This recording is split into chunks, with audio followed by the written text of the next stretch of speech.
Prendre soin de nos enfants, de nos aînés, des personnes handicapées, c'est un métier d'autant plus essentiel aujourd'hui qu'on sait que 12 millions de Français vivent avec un handicap et de plus en plus avec une maladie chronique. Les métiers de l'aide à domicile et des services à la personne, comme on les appelle, ce sont des métiers particulièrement variés, vous allez le voir.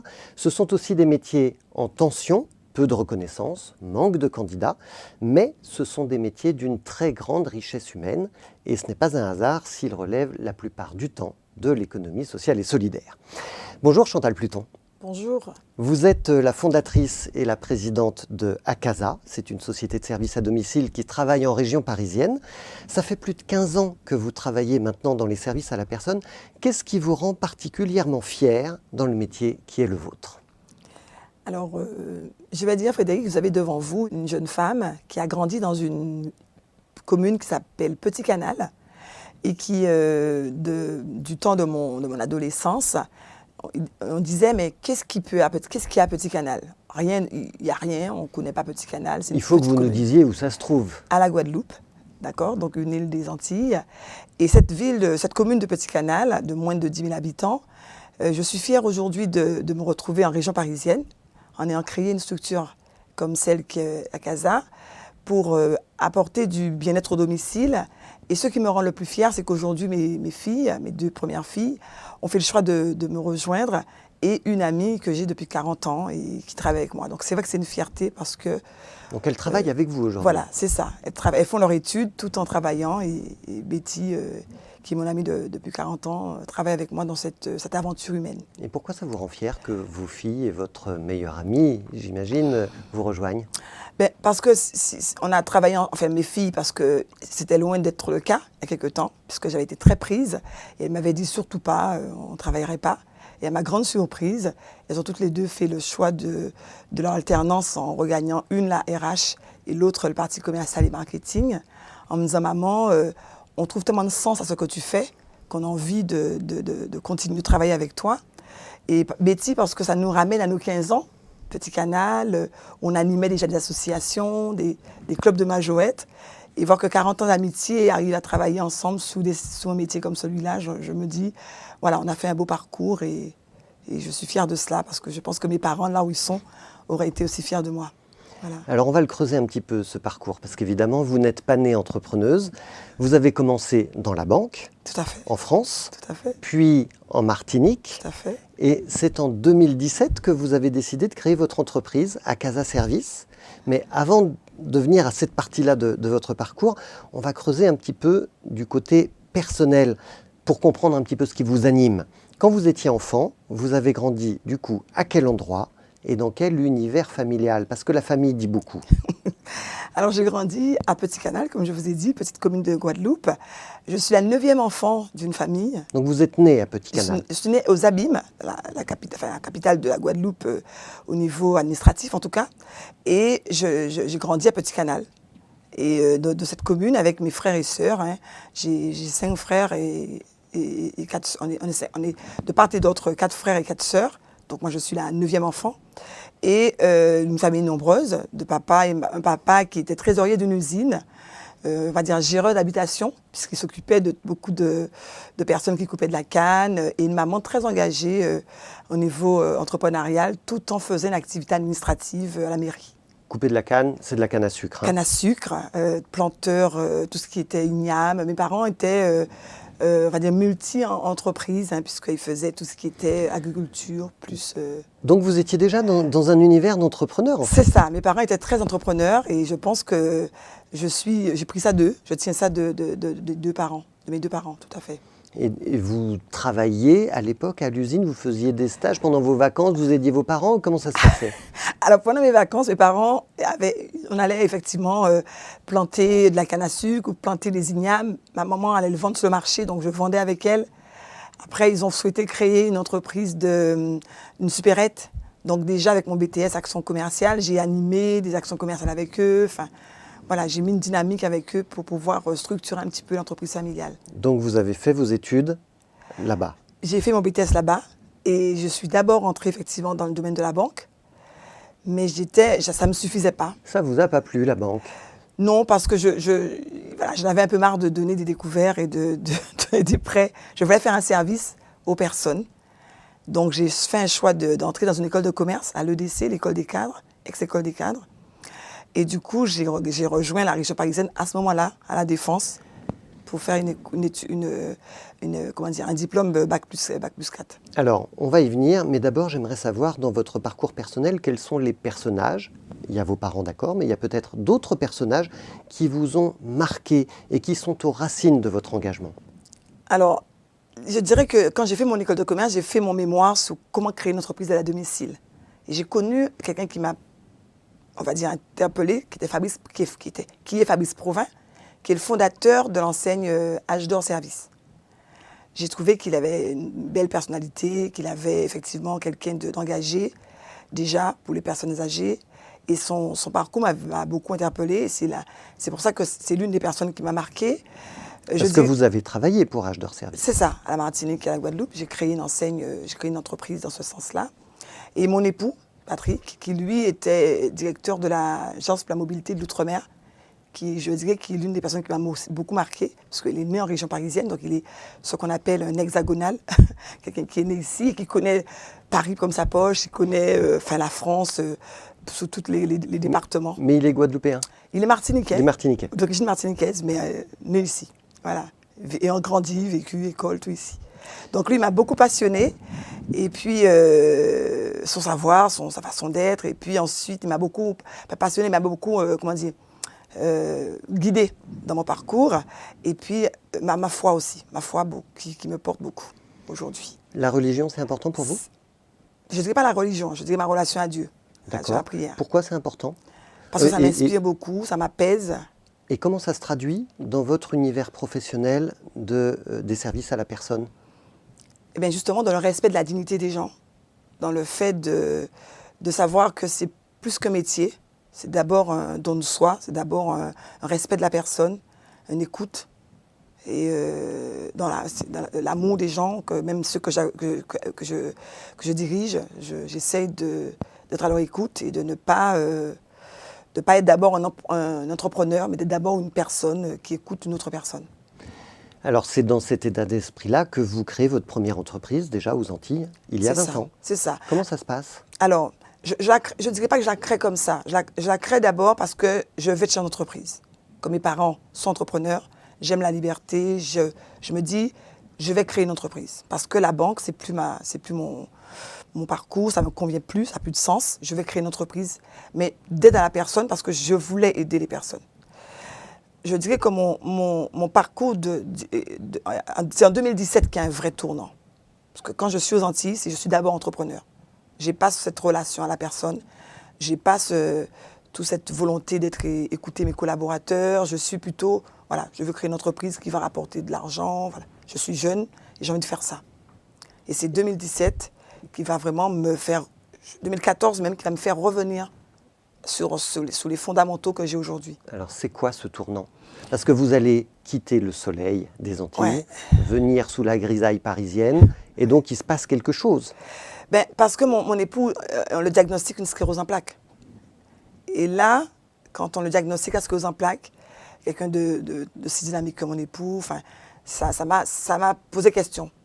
Voilà, je me suis dit, voilà, j'ai compris que au final, les choses essentielles n'étaient pas que dans la partie travail, que dans la partie commerciale, que dans voilà, c'était dans de retrouver l'essentiel de la vie. Donc là, ça m'a posé question et j'ai commencé tout doucement à me dire, peut-être que c'est pour ça qu'il faut que tu fasses de la domicile. Sachant que dès vos études, vous vous étiez intéressé au sujet. Tout à fait. Donc il y a comme s'il y avait un chemin qui s'était dessiné un peu tout seul ou instinctivement. D'où la foi. Je dis que voilà, je dis parfois que Dieu connaît des choses qu'on ne sait pas. Hein. Enfin, je dis parfois. C'est le cas, il connaît des choses qu'on ne peut pas prévoir. Et quelque part, lui savait que mon époux serait malade. Et il me préparait, je pense, tout doucement à accueillir cette situation-là. Et vous étiez prête? Quand vous avez entendu ce diagnostic, vous vous êtes dit « je suis armée pour accompagner mon mari » ? Non. Non, j'ai dit non, parce que ça arrivait en même temps que la naissance de mes jumeaux. Voilà, donc des jumeaux, je suis enceinte de jumeaux. J'apprends que mon époux est malade, d'une maladie invalidante. Et non, je n'étais pas prête. Je me suis dit, qu'est-ce qui va m'arriver comment je vais faire. C'est pas juste un tournant, c'est un bouleversement dans C'est ça. votre vie. C'est un Alors pourquoi vous bouleversement. venez en France, à Paris, Pour me rapprocher des médecins, pour les médecins? aux priorités, je me dis, bon, enfin mon époux qui est né ici, on se dit, bon, c'est plus proche, il est suivi à la Salpêtrière, donc on se dit, vaut mieux se rapprocher. Et aussi parce que 4 enfants, on se dit, on aime beaucoup les voyages, on a des projets de vie. Des Antilles, ça va être compliqué financièrement de pouvoir les faire découvrir l'Europe, découvrir la France. Ça sera beaucoup trop onéreux en termes de... Voilà, on a voulu allier les deux, la santé et aussi un bien-être familial. Voilà, ce qui nous a ramenés en région parisienne. Comment va votre mari aujourd'hui? Mon mari a perdu beaucoup d'autonomie. Hein. Aujourd'hui, il a perdu l'usage de ses jambes. Il n'a qu'une partie de son bras qui fonctionne. Mais il garde le moral, il me coach encore. Et c'est lui qui vous coach? Voilà, il me coach encore et il est l'un de mes plus grandes fans. Il me dit, voilà, tous les matins, il me dit, perds pas le sens, vas-y. Et quand j'ai pas envie d'y aller, il me dit, non, non, il faut que tu continues parce que c'est beau ce que tu fais. Bon, évidemment, on a une pensée pour lui. Merci. Alors, vous créez Acasa Service en région parisienne. C'est ça. Dites-nous tout sur Acasa Service. Quelle est sa mission? Combien de personnes vous êtes? Comment vous démarrez? Alors, Acasa Service, c'est une structure d'aide à domicile qui est ESS. Alors, ESS parce que j'ai voulu... Donc, économie sociale et solidaire, hein, on est bien d'accord. Tout à fait. Je suis quelqu'un naturellement solidaire. Je viens de la Guadeloupe. La Guadeloupe, c'est beaucoup de solidarité, c'est beaucoup de partage de relations humaines. Les personnes âgées de chez nous restent au domicile. Donc, du coup, j'ai tout naturellement souhaité créer une entreprise dans ce domaine-là, solidaire. C'est à peu près une trentaine de salariés, plus de 30 salariés. C'est plus de 280 clients et bénéficiaires qu'on s'occupe régulièrement.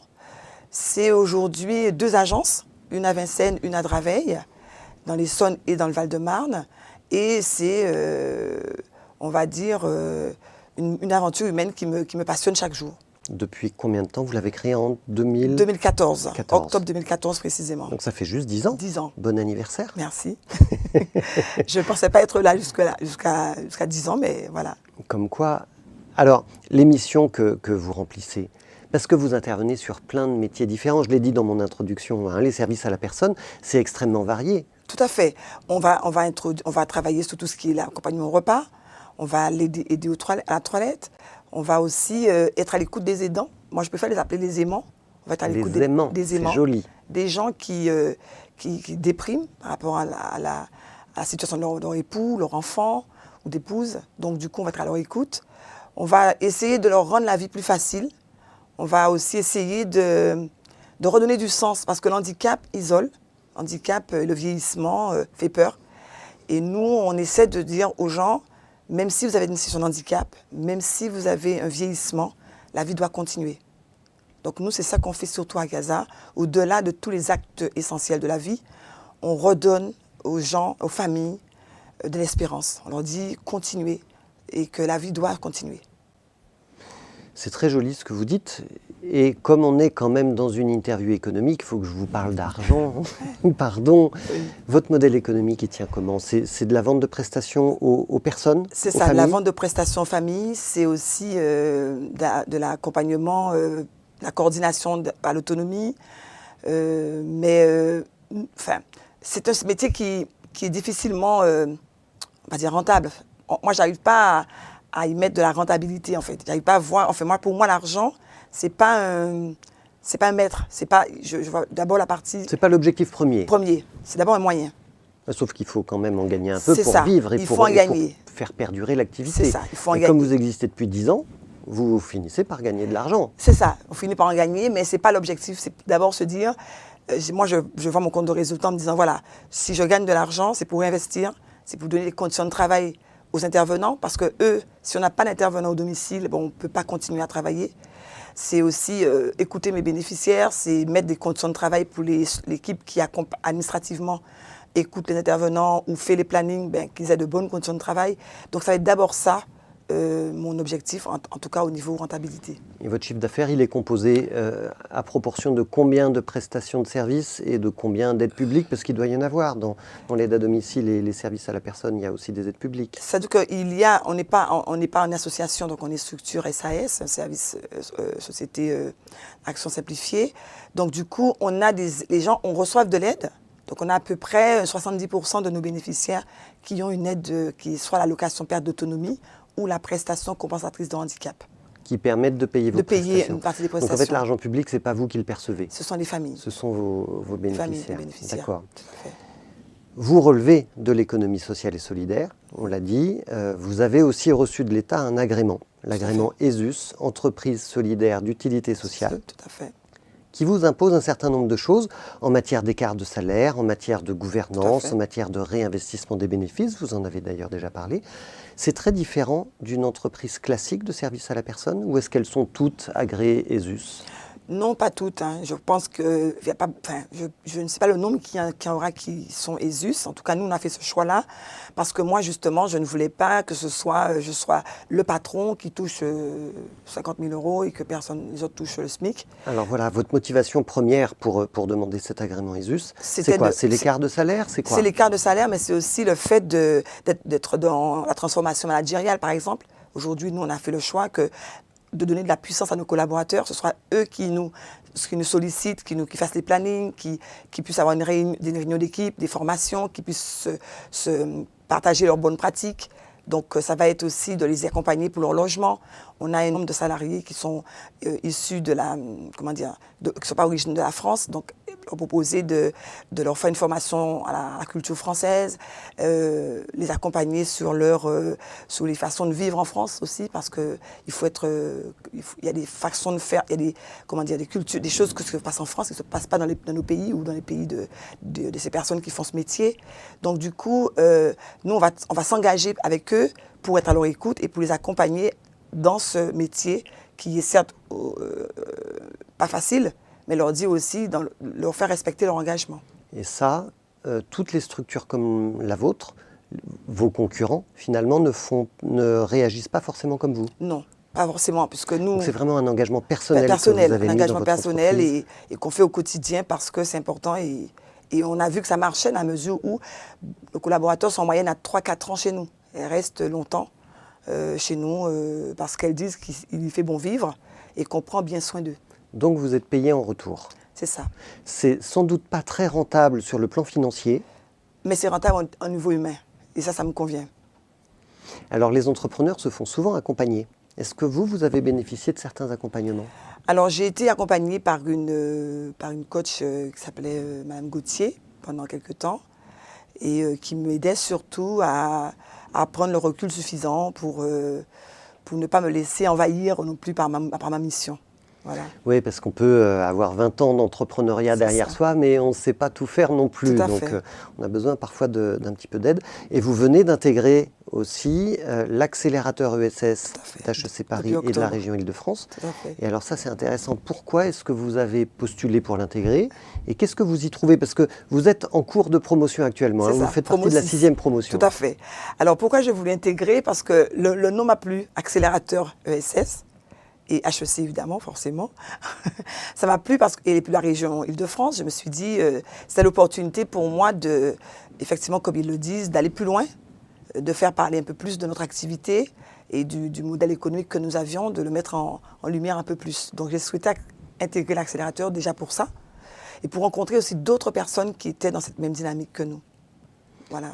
Vous en attendez peut-être un coup de boost aussi sur la structuration de votre entreprise, sur peut-être un changement de méthode pour faire toujours mieux.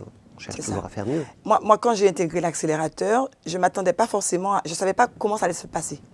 J'ai vu que sous les papiers, on lit les choses. Mais du coup, quand j'ai intégré l'accélérateur, depuis que je les ai intégrés, ils m'ont permis déjà de me poser, de voir que le métier pour lequel je pensais faire, je ne le fais pas vraiment. Donc ils m'ont donné, j'avais une vision, mais ils me l'ont fait poser et ils m'ont fait prendre le temps de m'asseoir et de penser stratégie. Mais alors vous faisiez quel métier si vous ne faisiez pas le vôtre? C'est-à-dire que j'étais persuadée que je faisais de l'aide à domicile, alors qu'aujourd'hui, ils me disent que je fais plus de la coordination d'autonomie. Et ça me va mieux. Parce que l'aide à domicile, on parle beaucoup de volume. On a tendance à penser industrialisation, on a tendance à penser, comme vous l'aviez dit au démarrage, il y a une problématique de personnes, on n'a pas de temps, enfin, les gens ne sont pas assez métiers en tension. Alors que la coordination d'autonomie, je suis plus à l'écoute des aimants, comme je vous ai dit, je suis plus à l'écoute des auxiliaires. Par exemple, là, on organise des voyages pour des familles, pour des intervenants à domicile avec leurs bénéficiaires. Ils vont faire une sortie, ils vont être dans, par exemple, faire que le bénéficiaire va leur apporter des choses. Parce que c'est vrai que quelqu'un peut être en situation de handicap ou âgé, mais il a été quelqu'un avant, il n'a pas été qu'une personne handicapée ou qu'une personne âgée, il a eu un métier. Et donc, du coup, on va faire ce partage, l'intervenant va faire une toilette et le bénéficiaire va lui apporter, par exemple, comment écrire le français, va lui expliquer où est la Creuse, va lui expliquer quel type de fromage. Vous voyez, des choses. Donc, du coup, il va lui apprendre la biguine, il va lui apprendre des choses de son patois. Enfin, vous voyez, et ça va être une relation humaine. Et nous, on est à Casas dans cette coordination d'autonomie. Plutôt que dans l'aide à domicile pure et dure, où on fait que de la toilette, que du aide au repas. On va plus loin. Voilà. On facilite la vie des enfants aussi, qui sont des fois à 500, 600 km. On va leur partager un peu la vie de leurs parents. On va leur dire, votre papa, ce matin, on vous envoie une photo, on vous envoie une vidéo. Et ça va permettre que l'enfant va déculpabiliser, va se dire, mais voilà, mon père et ma mère, ou ma mère est bien. Et ça, à Casa, il contribue. Et ça me rend heureuse. On sent à quel point vous avez le souci des autres, à quel point vous avez un grand cœur. On voit aussi à quel point Akasa remplit votre vie. Qu'est-ce que vous diriez à d'autres personnes qui auraient envie, comme vous, de donner du sens à leur vie professionnelle et à chercher un alignement avec leur engagement personnel, des personnes qui voudraient se lancer aussi dans l'entrepreneuriat? Est-ce que vous auriez quelque chose à leur dire? Moi, je leur dirais d'aimer ce qu'ils font et de toujours puiser au fond d'eux-mêmes ce pourquoi ils font ce qu'ils font. Voilà, de ne pas être, de pas être dans le voir, être dans ce qu'ils sont intérieurement, où ils sont, qui ils sont. Merci beaucoup, Merci Chantal Pluton, Frédéric, pour votre témoignage et un grand bravo pour votre Frédéric, engagement. Merci Frédéric, reçu en tout cas. Merci à vous aussi de nous avoir suivis. Et bien sûr, vous ne raterez pas les prochains épisodes de notre série de portraits engagés avec l'accélérateur ESS de HEC Paris et de la région Île-de-France. À très bientôt.